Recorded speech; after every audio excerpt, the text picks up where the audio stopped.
Ich hab die ganze Welt gesehen, von Singapur bis Aberdeen. Wenn du mich fragst, wo es am schönsten war, sage ich Sansibar.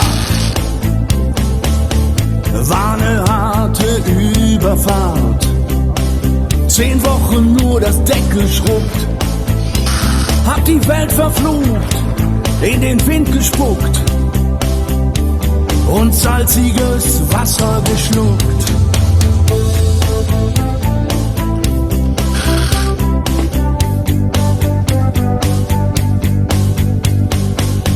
Als wir den Anker warfen, war es himmlische Ruhe und die Sonne stand senkrecht am Himmel.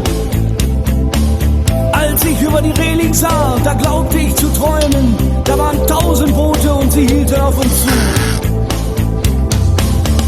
In den Booten waren Männer und Frauen, ihre Leiber glänzten in der Sonne und sie sangen ein Lied, das kam mir seltsam bekannt vor, aber so hab ich's noch nie gehört.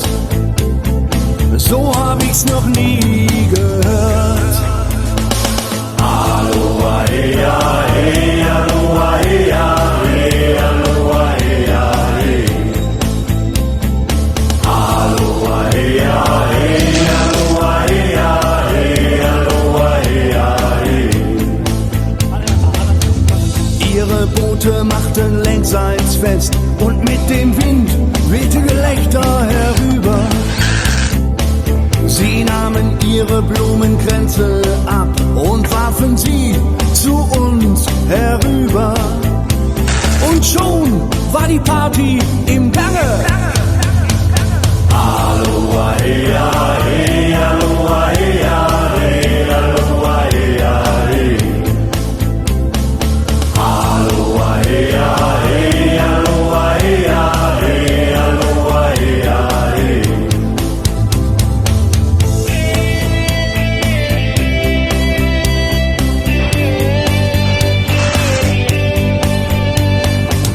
Ich hab das Paradies gesehen, es war um 1910. Der Steuermann hatte Matrosen am Mast und den Zahlenmeister haben die Gonokokken vernascht. Aber sonst waren wir bei bester Gesundheit.